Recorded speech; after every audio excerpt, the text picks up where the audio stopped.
उत्तर प्रदेश में पहले चरण के 71 नामांकन खारिज। 8 लोकसभा सीटों पर हुए थे कुल 155 नामांकन। पहले चरण के दिन 19 अप्रैल को होगा मतदान। 1,43,00,000 मतदाता करेंगे 8 सीटों का फैसला।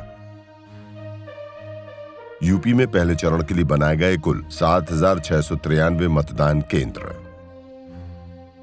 लोकसभा चुनाव के पहले चरण के लिए नामांकन प्रक्रिया पूरी होने के बाद अब दूसरे चरण के लिए नामांकन भर रहे हैं। बात करें पहले चरण की तो उत्तर प्रदेश में पहले चरण में 8 सीटों पर 19 अप्रैल को वोटिंग होगी। जिन सीटों पर पहले चरण में वोटिंग होनी है उनमें सहारनपुर, कैराना, मुजफ्फरनगर, बिजनौर, नगीना, मुरादाबाद, रामपुर और पीलीभीत शामिल हैं। चुनाव आयोग ने उत्तर प्रदेश की 8 लोकसभा सीटों के लिए दाखिल किए गए कुल 155 नामांकन में से 71 को खारिज कर दिया है। इसके बाद कुल 84 उम्मीदवार मैदान में हैं। मुख्य निर्वाचन कार्यालय के मुताबिक सहारनपुर लोकसभा सीट से 13 उम्मीदवारों ने नामांकन दाखिल किया था। नामांकन पत्रों की जांच के दौरान एक नामांकन खारिज कर दिया गया, जबकि 12 प्रत्याशियों के नामांकन पत्र सही पाए गए। वहीं कैराना लोकसभा सीट पर जांच के बाद 2 नामांकन पत्र निरस्त कर दिए गए।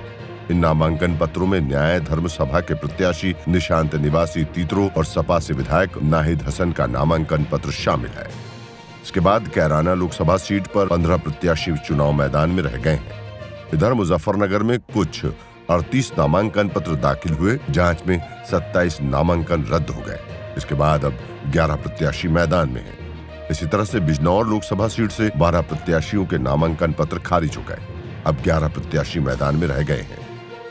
नगीना लोकसभा सीट पर 6 उम्मीदवारों के नामांकन पत्र निरस्त कर दिए गए हैं। इसके बाद अब 6 उम्मीदवार ही मैदान में रह गए हैं। इनमें भी 2 उम्मीदवार निर्दलीय के तौर पर ताल ठोक रहे हैं। मुरादाबाद में नामांकन पत्रों की जांच के बाद 5 लोगों के पर्चे खारिज कर दिए गए हैं। इसमें सपा सांसद एसटी हसन का नाम भी शामिल है। फिलहाल 13 प्रत्याशी मैदान में हैं। बात करें पीलीभीत लोकसभा सीट की तो इस सीट पर कुल 16 लोगों के नामांकन पत्र भरे थे, जिनमें से 6 नामांकन पत्रों को खारिज कर दिया गया।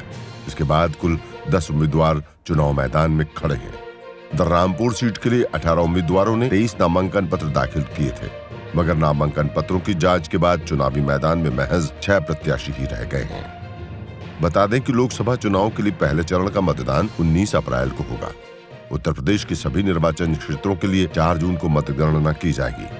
प्रथम चरण के 8 लोकसभा निर्वाचन क्षेत्रों में कुल 1,43,00,000 मतदाता हैं, जिनमें 76,23,000 पुरुष और 67,14,000 महिला वोटर हैं, जबकि 824 मतदाता ट्रांसजेंडर हैं। इन निर्वाचन क्षेत्रों के लिए कुल 7,693 मतदान केंद्र बनाए गए हैं। Bureau report.